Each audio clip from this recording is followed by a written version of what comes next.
Hello, Musto0063. I'm here for part 4 of Mega Man 11.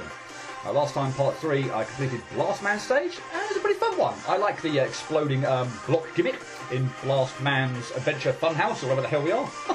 And yeah, a few clumsy hits here and there, I guess to be expected, including going for an extra life that frankly I probably shouldn't have bothered to do. But yeah, pretty good stage, reasonably happy with it. And all things equal, at least compared to the rest of the other ones in Mega Man 11, a pretty easy Robot Master waiting at the end, which I think I proved by managing to pull off a Buster-only, no-damage run on Blast Man, which was fantastic. And somewhat, although not completely, helped me get over the disappointment of not doing so on Acid Man, where he was down to like 2 HP and I had a shocker right at the end there. Ugh. Yeah, I'm probably going to reference that in every video, because clearly I'm not over that. But yeah, Acid, yeah, but Blast Man, doing it on Blast Man, somewhat helped, but not entirely. Anyway, moving on. Continuing the stage select pattern, starting the top left and moving left to right. We've now cleared out the top row of Robot Masters, so that brings us to the middle row, starting on the middle left, and that brings us to Fuse Man.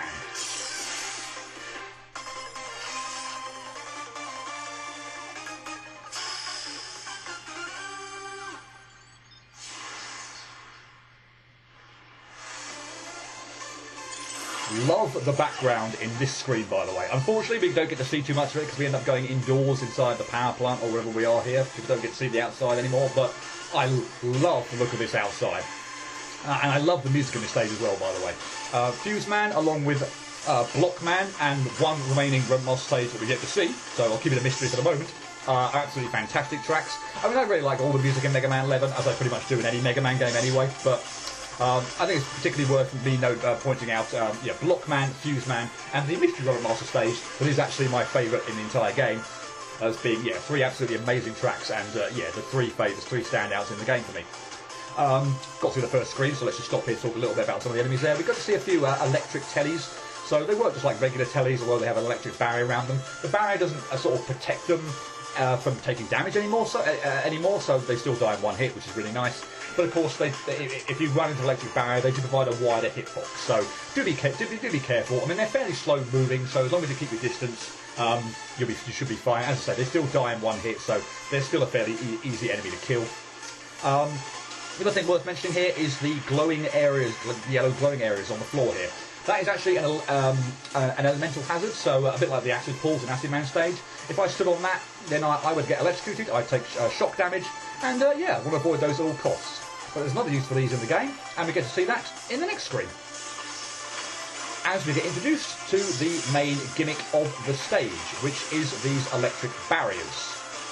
So if I actually maybe just yeah, pause there to kind of shoot the actual generators, if you will, to show that you can't actually kill them, at least with the Mega Buster, at least anyway, your shots just deflect off them.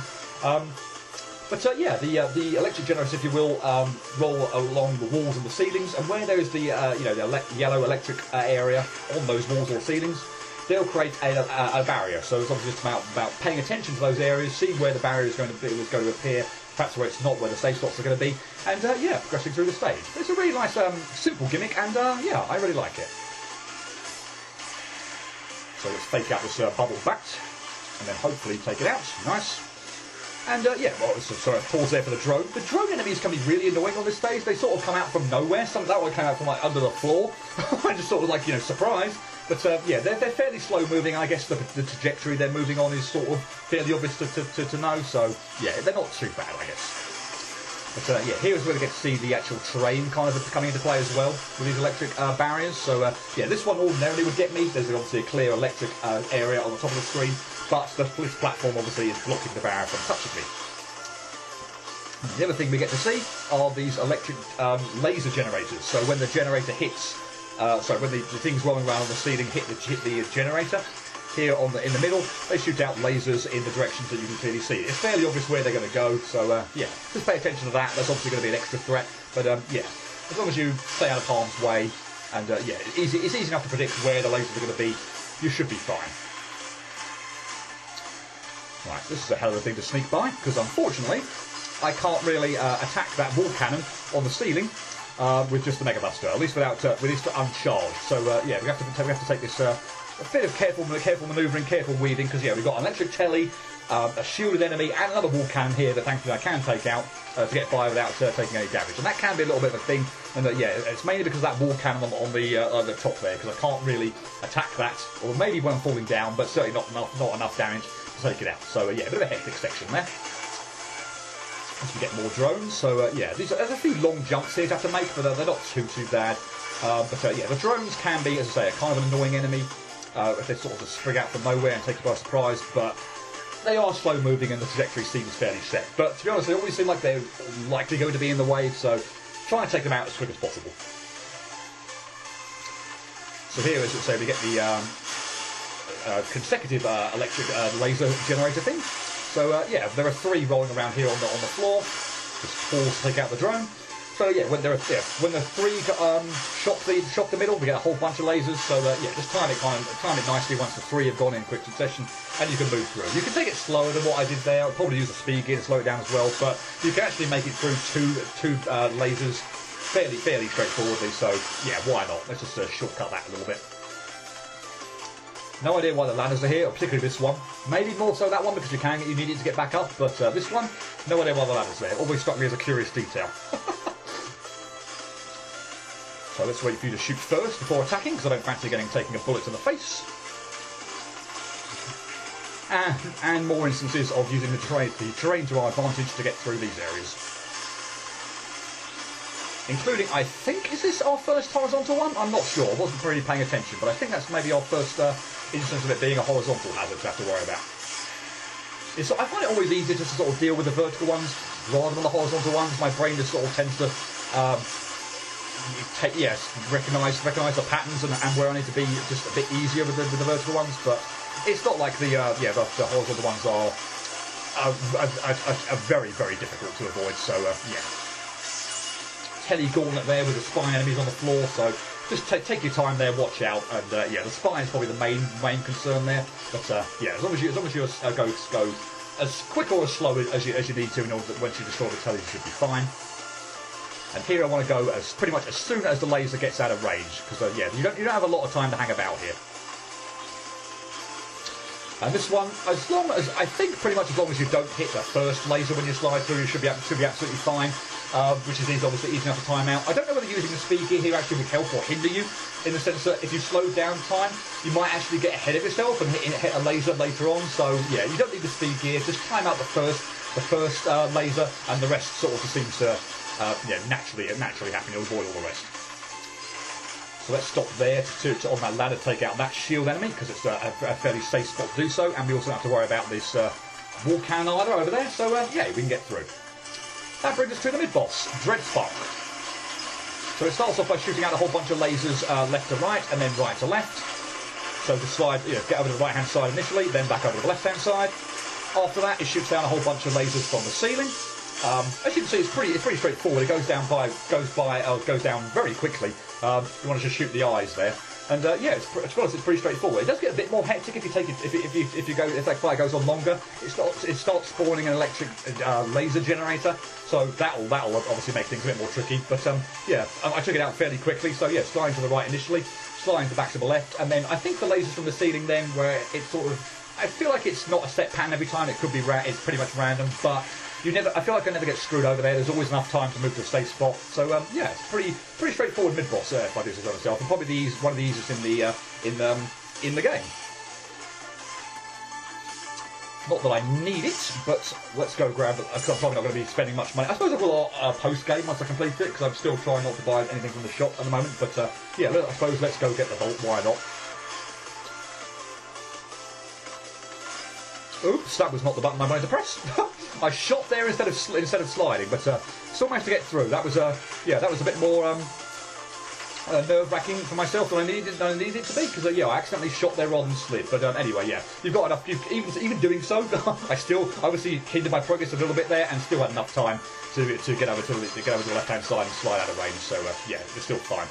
I want to take this bubble back out from the safe vantage point there. Ordinarily, it seems like in most other games, you need to sort of get very close to bubble bats for them to sort of trigger out. But that one actually seems to still sort of actually,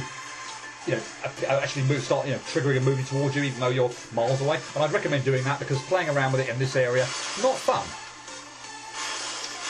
So this time we've got 4 electric generators, lasers have to worry about. So once 4 have gone through in quick succession, that's your cue to move. And as I say, again, you can take that slower, but again, you can easily get by in steps of 2, so why the hell not? A little bit of a section here just to pay attention to. If you're going for, obviously you can take these out like normally with charge shots or such like that, but with uncharged Mega Buster shots, since I'm still on for like actually the perfect run so far, they're actually too low down to actually hit. So yeah, I had to actually just jump 2 of those to avoid them. But it's still not that bad at all. Here we have the sort of the stomping enemy of the game, so it flies up to the ceiling, hovers around there for a bit and then stomps down. I never sort of like to try and slide under it. I'm always a bit fearful it's going to come down on me, particularly when there's a massive amount of room as there is here to work in, so just let it hover up, fall down, and yeah, you should be absolutely fine. You've got plenty of time to actually take it out. Even if I didn't take it out in like 1 cycle, I think I probably had had enough room to go back even further to the left-hand side and still be fine, so yeah. Where possible with those enemies, I just like to, let them hover up and stomp down rather than trying to slide under them. But you probably could, particularly with speed gear, if you so wished. Right. Careful kind of timing and planning here. Watch out for that enemy that likes to spawn into the left-hand side and get you. So yeah, you do want to move off pretty much as soon as the laser as soon as possible. Here, the laser gets out of your way. You haven't got a lot of time to play around here without getting hit, so that was very close there. Blimey, that was incredibly close. But I just managed to get out of range of it. I am not going to bother going for that E-Tank. It is just so not worth it. Take out the drone if we can. Yeah, that honestly, that E-Tank, I feel like getting it actually is going to cost me like 2 or 3 hit, going to take like 2 or 3 hits in doing so. It's so not worth it. Particularly since I'm fairly confident that I don't want to use an E-Tank as well, since I'm going for that in the game as well. Yeah, that E-Tank's just so not worth it. Obviously, if you've got a weapon that will actually destroy a lot of the electric barriers and generators, which I should have actually mentioned a lot earlier.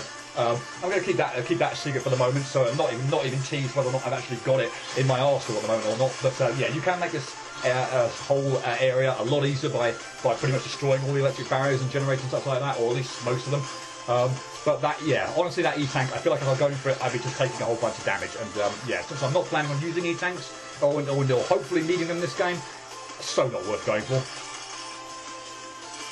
Particularly since I'd like to be fairly full for this Roadmaster. Fuse-Man is one of the more difficult ones in the game, no question. It is actually one of the 2, as I speak at the moment, that I've not managed to do a no damage Buster-only run on. Admittedly, just talking about practicing on the boss runs, much like that. Not specifically for perfect runs, just for more practice in this game. But yeah, Fuse-Man is one of the 2 harder ones in the game, I would say, easily.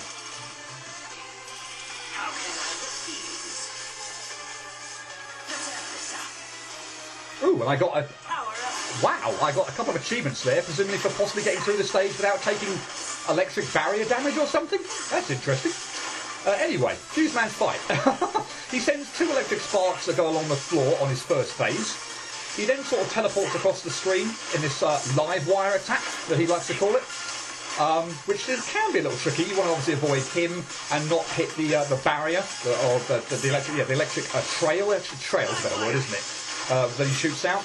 He also shoots out 1 electric spark as well. Sometimes he shoots that out quite quickly. Sometimes, like there, he can wait a long time for it to shoot it out. So yeah, but honestly, the first phase of this fight, not really too tricky. It's when he goes to into the second phase and starts activating speed gear that things start to get really tricky. So here we are. So I want to sort of wait a little bit and then slide out the way. This works reasonably well. But I don't tend to have a very good time dodging that, I must admit. But here's where the fight gets really, really crazy. We've now got, yeah. And why I'm still not actually even confident that I'm actually still going to pull this off. Because, wow, I took 3 hits in that phase. Lovely. He shoots out 2 electric sparks on the floor. And in that one, they went diagonally as well, which makes them always just a little bit harder to predict, at least from my point of view. And then also shoots out 2 of these spark shots as well. So yeah, this the second phase is really, I find it always really tricky to avoid. And yeah, even with a 4, I'd like to think with a 4 health bar, I'd be reasonably confident about being Fuse-Man, but he can still cause a lot of problems. And yeah, definitely one of the trickier ones in the game. And as I say, I haven't managed to pull off a no damage run on it. I mean, that doesn't necessarily mean that it's one of the trickier ones, because pulling off no damage runs on any of them can be a little tricky, but... Oi. Oh, come on, that was awful. At least I managed to pull it off. Pause there for his death. God, I remember to do that this time. But yeah, as you can see, I had a full health bar going into that. I took no damage up until the halfway point when he first activated his speed gear. I don't think I got hit to his speed gear attack there, which is mostly fine. You just want to sort of wait until he's up the top of the ceiling and then slide out of the way. He'll zoom down with a massive electric attack, but which is quite wise. But as long as you're sliding out of the way, you should be fine for it. But man, that second phase where he shoots the 2 sparks that go along the floor, sometimes they go along diagonally as well, which is more difficult to predict. You've got a new weapon, Scramble Thunder. But yeah, the combination with those 2 sparks, and then also the 2 spark shocks that he then shoots out when he does his live wire attack and shoots up the electric barrier. He goes out of range a lot more as well, a lot to the ceiling. That is a really hectic fight and very, very difficult. And as I say, full health bar, and only still manages to pull it off from a halfway point. Because yeah, the first phase, first up until he first starts doing speed gear, no trouble at all. That second phase, oi, that is a hell of a thing. Anyway, Scramble Thunder. Unleash crackling bolts of electricity that speed along the ground. Try it with the power gear active to up the voltage, making shots pierce multiple enemies. So, you can shoot this upwards and also downwards at the floor.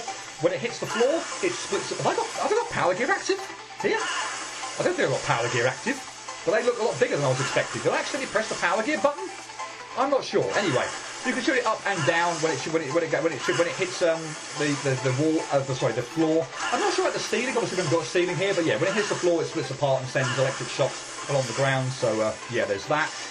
But let's yeah, I had power gear on. I don't know when I selected that, but anyway, yeah, that was an awful demonstration. This is its regular one. So yeah, a lot smaller along the ground. But yeah, with power gear active, yeah, they're a lot bigger. So yeah, I don't know when I actually pressed that button, but oh well. Anyway, along with Blastman's weapon, I tend to find it's probably not one of the most useful for me. I tend to be a ranged fighter and tend to want to shoot things horizontally. You cannot shoot this horizontally, so I think the fact that sort of having to kind of wait for it to kind of go along the floor, big power gear or not activated, it's just a little bit more cumbersome than I would normally like. So yeah, it's a powerful weapon, and I can see its use for like for example here I'm attacking an enemy where that's not actually triggering because I'm way away from it, so it's useful in that instance. But I tend to like to shoot horizontally, so or weapons that sort of go horizontally or do things like that. So this one feels like it takes a little bit of time to actually attack anything, and yeah, not typically for me, but yeah, it's still a good weapon. Just probably one of the ones that not that I use multi weapons a lot anyway, but if I did, along with Blastman, probably one of the ones I'd use the least.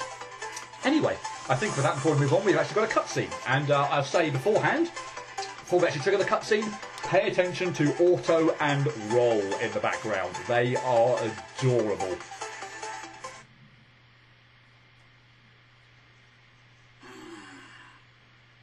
Doctor, is something wrong? The double gear system. It was so very long ago. It was on that day, Wily and I had our falling out. He quite literally threw a wrench in our gears. We were students then, each pursuing robotics research in our own way. Each of us was passionate about forging the way ahead. To a future where humans and robots might live together in harmony. By giving robots independent thought, they can be true partners to humankind at last. Naive as always. Even robots that think for themselves will never be anything more than tools.